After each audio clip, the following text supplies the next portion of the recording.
दोस्तों नमस्कार। ये जो सीज़ फायर था तो सीज़ फायर लगभग टूट गया। अब झगड़ा ये चल रहा है कि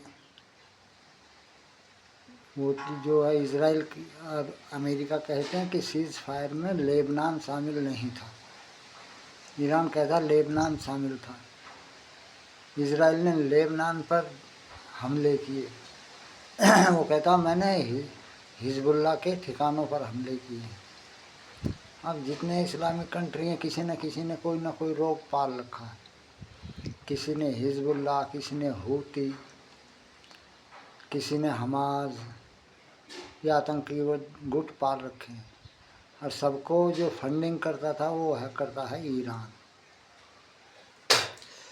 तो अब बात यह है कि सीज़ फायर लगभग टूट गया। अब जितनी शर्तें थीं अब उसने फिर दोबारा से हॉर्मुज पर कब्जा कर लिया। तो वो शायद आपने नक्शे में देखा हो, घूम कर निकलने वाला उसे भारतीय भाषा में जल डमरू मध्य कहते हैं। वहाँ से घूम के निकलते हैं तो एक तरफ तो ओमान है, एक तरफ ईरान है। ओमान तो कुछ नहीं कह रहा। और अंतर्राष्ट्रीय नियमों के अंतर्गत ये है कि जहाँ भी ये जल संधियाँ हैं, जहाँ को निकलना है वहाँ बिना रोक टोक के निकलेंगे।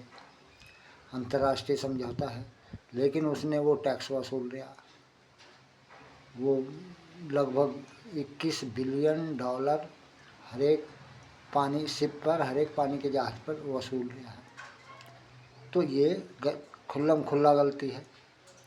और अमेरिका वहाँ से पीछा छुड़ाए के, कल मैंने वीडियो डाली थी, जैसे बंदर से आदमी पीछा छुड़ाए के कपड़े फटवाए के, कपड़े फट गए अमेरिका के और भाग गया छोड़ के बीच में, और कुछ भी हासिल नहीं हुआ। वैसे हालांकि एक झटके की और देर थी, कुछ भी नहीं रहता। हाँ, जब तक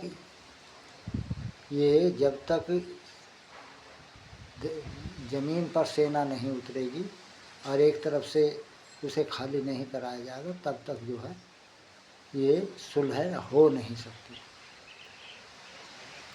वो तो दोबारा से खड़ा हो जाएगा। और अब के बड़ा खतरनाक ईरान बनेगा। अब के जो ईरान खड़ा होगा अपने पैरों पर, तो बहुत खतरनाक होगा, जिसे संभालना बड़ा मुश्किल होगा। अब ये अमेरिका के ऊपर है। ट्रम्प वहाँ जो है रिजीम नहीं होती, कोई रिजीम नहीं है ईरान में।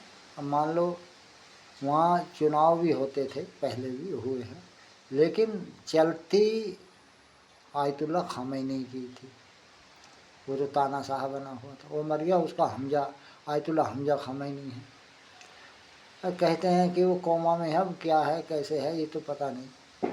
कौन चला रहा इसे युद्ध को, कौन सह दे रहा, ये नहीं कह सकते। तो वो तो और ख़तरनाक होके उभरेगा, जिसका इलाज करना मुश्किल है। और अगर इन किसी भी देश पर, अब मान लो पाकिस्तान पर परमाणु बम है, तो वो अमेरिका का दिया हुआ है, नहीं उसके पास होता नहीं। फिर इतना है कि अमेरिका ने उसका कंट्रोल अपने हाथ में ले रखा, ये अच्छा है, अच्छी बात है।